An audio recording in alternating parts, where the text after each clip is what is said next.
Bismillahirrahmanirrahim. Assalamualaikum warahmatullahi wabarakatuh. Selamat petang kepada semua rakan serta follower di page FDR Bidadari Solution. Okey, apa khabar anda semua hari ini? Soleha doakan agar semuanya dalam keadaan sihat walafiat, sentiasa diberikan kemudahan dan juga kelancaran dalam setiap urusan yang kalian lakukan. InsyaAllah dipermudahkan oleh Allah Subhanahu Wa Taala, insyaAllah. Okey, hari ini merupakan sharing ilmu daripada Solehah. Tajuk yang ke-103, Alhamdulillah. Tajuk hari ini adalah kesilapan di dalam solat. Ni ramai yang terlepas pandang kan, bagaimana kita nak sentiasa diterima oleh Allah solat kita, nak lakukan solat yang sempurna. InsyaAllah kita betulkan satu persatu rukun di dalam solat. Jangan ulangi dah kesilapan-kesilapan yang lazimnya manusia lakukan di dalam solat.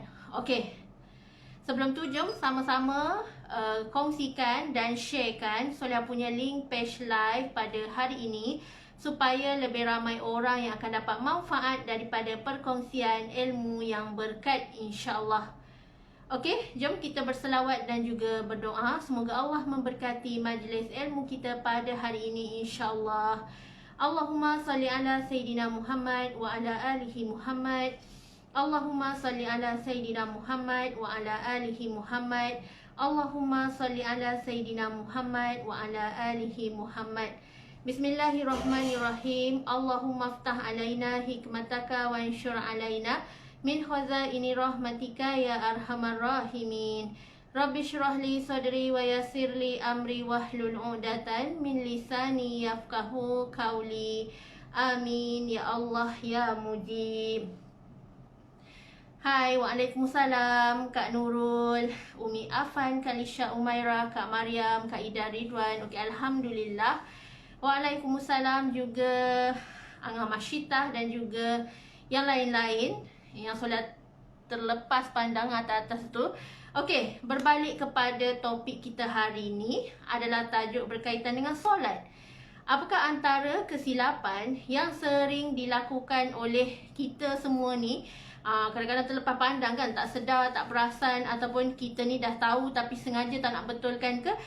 So, jom sama-sama kita perbetulkan supaya ibadah kita, solat kita diterima oleh Allah Subhanahu Wa Taala dan kita dapat sentiasa melakukan kualiti solat yang terbaik kepada Allah Subhanahu Wa Taala, insya-Allah. Hai Ida, waalaikumsalam. Okey, thank you.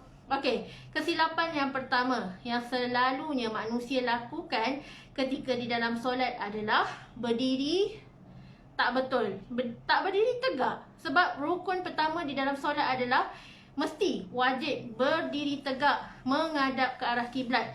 Jangan terhuyung hayang, jangan bergoyang-goyang, jangan orang kata berkali arah kita sejadah kita dah letak dah betul-betul menghadap kiblat. Tiba-tiba kita dok berpusing-pusing. Contoh macam anak kita kan dok main-main. So, kita bila nak solat tu memang dah fokus dah. Berdiri tegak, berdiri lurus menghadap ke arah kiblat. Barulah kita dapat khusyuk di dalam solat kita, insya-Allah. So, kesilapan yang pertama ni ramai selalu budak-budak lah kot. Budak-budak yang selalu buat kan. Dia duk bergoyang sana, terhuyung hayang, masih nak main lagi. So, perkara pertama yang kita kena betulkan adalah berdiri tegak menghadap ke arah kiblat. Okey, yang kedua, kesilapan yang sering dilakukan oleh manusia, oleh kita semua ni yang sedang melakukan solat, selalunya ramai yang bila lafazkan takbiratul ihram tu tak perdengarkan daripada mulut kita. Sebab takbiratul ihram ni adalah rukun qauli. Rukun qauli hendaklah wajib kita lafazkan di pendengaran kita. Allahu Akbar. Allahu Akbar tu kita kena perdengarkan sekadar di telinga kita dengar. Jangan cakap takbiratul ihram tu di hati ke, tak boleh. Sebab rukun qauli adalah rukun daripada perkataan. Hendaklah dilafazkan.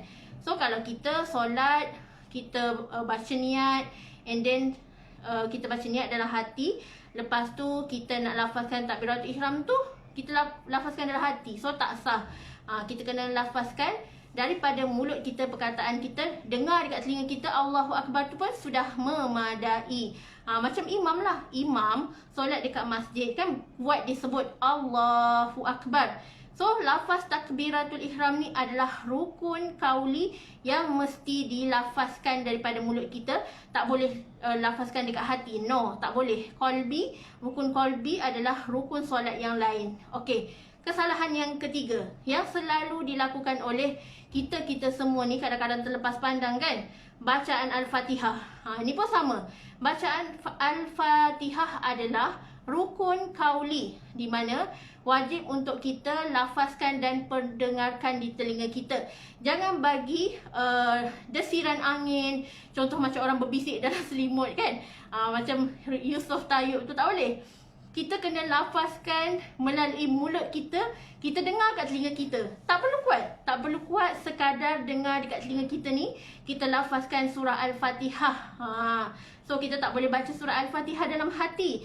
Tak boleh baca bagi keluar desiran angin. Tak boleh. Kena lafazkan betul-betul. Kauli. Rukun kauli. Ni selalu kan. Kadang-kadang kalau kita pergi masjid, kita nampak ada satu papan kan. Kat situ papan tertulis, tidak sah orang yang solat baca surah Al-Fatihah di dalam hati ataupun desiran angin. So macam itu tak sah. Kena lafazkan betul-betul, jelas-jelas di pendengaran telinga kita ni, jelas kita lafazkan baca surah Al-Fatihah. Kerana kalau surah Al-Fatihah ni kita tak baca, maka tak sah solat kita. Okey, itu kesilapan yang ketiga. Kesilapan yang keempat yang selalu dilakukan di dalam solat adalah tiada tomak-ninah. Maksud tomak-ninah tu apa? Tomak-ninah ni adalah berhenti seketika di antara rukun solat satu persatu. Contoh, antara sujud dengan rukuk. Takkan kita nak terus sujud rukuk, sujud rukuk. So the flash, kita tak ada tomak-ninah, tak ada perhentian. So tak bolehlah kita solat macam robot. Tak bolehlah kita solat laju macam kilat. Kita kena ada perhentian, berhenti seketika, solat dengan tenang, solat dengan penuh sopan santun, penuh slowly, rukuk, bila buat rukuk, berhenti and then bangun, kemudian sujud balik, duduk di antara dua sujud. Semuanya ada perhentian. Macam orang kata checkpoint lah macam tu. So jangan abaikan tomak-ninah di dalam solat. Kalau kita nak solat yang sempurna, insya-Allah kita repair satu persatu. Jangan kita rasa macam tak apalah, asalkan aku solat rukun-rukun lain tu tak betul, tak apalah. Jangan macam tu. Kita sebolehnya perhalusi solat kita satu persatu supaya Allah terima solat kita. Yes, memang kita dah solat. Sebolehnya kita belajar daripada kesilapan, kita perbetulkan solat kita. Kita belajar rukun kauli tu apa, qalbi tu apa, rukun fi'li tu apa. So semuanya kena lakukan dengan betul dan ada ilmu, insya-Allah. Hai Kak Mai, hai Ibu Hanum. Okey, tu kesilapan keempat. Kesilapan kelima, bila kita lakukan solat, hendaklah kita kenal pasti apa benda anggota sujud yang bila kita sujud kena lantai. So ada 5 anggota sujud. Yang pertama dahi, yang kedua hidung, yang ketiga tapak tangan, yang keempat lutut, yang kelima ibu jari. So 5 anggota sujud ni kalau kita lakukan tak kena cecah lantai, so solat kita tak sah. Sebab tu kalau solat, contoh orang yang pakai niqab, pakai pudah, dia kena tanggalkan. Dia kena tarik ataupun tanggalkan ke atas supaya bila dia solat tu, niqab yang dipakai tu, dahi kena tempat sujud, hidung kena tempat sujud, tapak tangan kena tempat sujud, lutut kena tempat sujud dan ibu jari kena tempat sujud.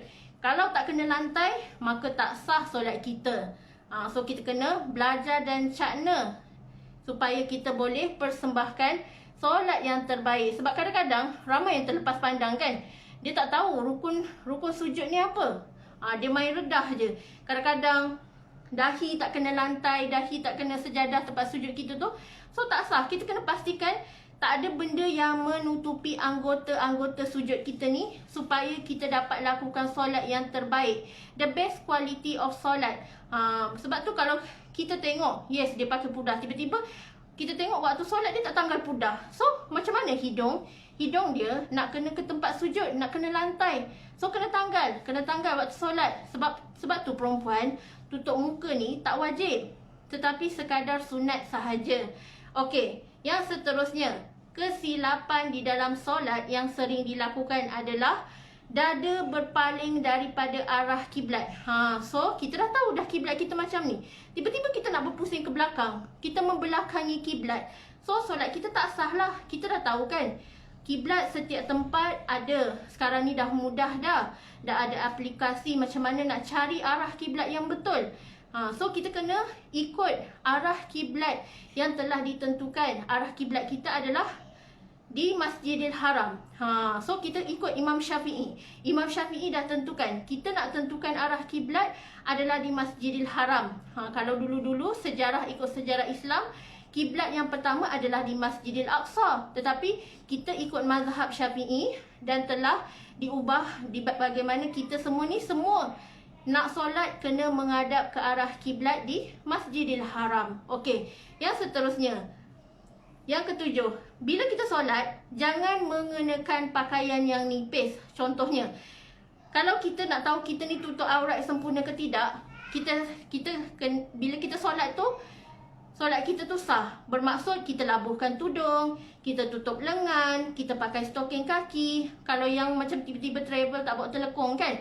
So, apa-apa sahaja pakaian yang membolehkan kita menutup aurat sempurna, boleh untuk kita terus buat solat, itu adalah aurat yang terbaik. Aurat muslimah yang terbaik bila keluar rumah adalah bila mana dia tahu dia keluar rumah tu, itu pakaian yang dia boleh terus buat solat. So itu adalah aurat yang terbaik dan yang Islam anjurkan untuk kita jaga. So jagalah, jaga solat kita, jaga pemakaian kita. Contoh kalau kita tahu kita nak pergi keluar sana sini, pastikan pakaian kita ni pakaian yang menutup aurat. Jangan pakai pakaian yang nipis, jangan pakai kain telekung yang nipis.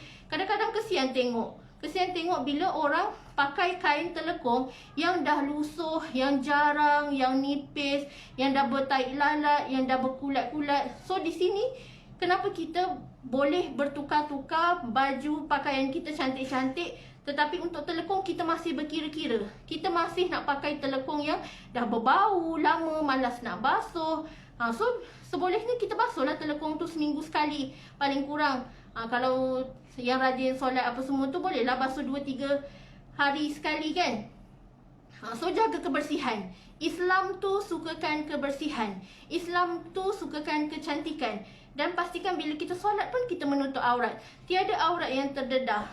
Kaki, kalau kita tahu kain telekung kita tu singkat, kita carilah kain telekung yang lebih panjang. Kita tahu kita tinggi kan, orang yang tinggi lampai. Kadang-kadang orang yang tinggi lampai ni bila sembahyang, bila nak sujud tu, rupa-rupanya kaki dia terselak. Bukan kaki terselak, kain telekung kaki dia terselak sehingga menampakkan kaki. So kita dah tahu dah, kita tinggi, kita cari kain telekung yang lebih labuh, yang lebih panjang supaya dapat cover kita punya all aurat daripada terdedah. Kita nak solat yang sempurna, kita nak solat yang terbaik, kita buat pilihan yang terbaik kerana Allah Ta'ala. Okey, yang terakhir, kesilapan yang sering dilakukan. Makruh kalau kita solat kita pejam mata tau. Sebab tu lagi-lagi waktu subuh kan, ramai yang mengantuk bangun subuh, malam tidur lewat, lepas tu pagi nak solat subuh, lepas tu bila sembahyang pun dia macam pejam-pejam mata. So tak boleh solat dalam keadaan mata kita terpejam. Pastikan mata kita ni terbuka celik dan memandang hanyalah ke arah kiblat. Jangan pejam mata. Pejam mata tu hukumnya makruh. Makruh ni Allah tak suka kita buat. Elok ditinggalkan dan jangan buat. Itu makruh. So insya-Allah sama-sama kita betulkan antara kesilapan yang sering dilakukan di dalam solat ni, supaya Allah terima ibadah kita, Allah terima kita punya amal, Allah terima kita punya solat, dan insya-Allah kita cuba untuk solat dan persembahkan yang terbaik kepada Allah Subhanahu Wa Taala. Jangan beri sisa kepada Allah, kerana Allah tak pernah pun zalim kepada kita. Allah bagi kita rezeki melimpah ruah, kita solat pun malas, kita solat pun tak nak bagi yang the best. So malulah kita di hadapan Allah. Okey, sama-sama kita bermuhasabah diri, dan segala pesanan ni sebenarnya diingatkan juga kepada diri solehah, sebab solehah juga insan biasa yang kadang-kadang terlupa, terleka, terlalai. InsyaAllah sama-sama kita perbetulkan demi meraih kasih sayang Allah Subhanahu Wa Taala, insyaAllah. Okey, sekian sahaja perkongsian solehah hari ini, insyaAllah. Wabillahi taufiq wa hidayah. Wassalamualaikum warahmatullahi wabarakatuh.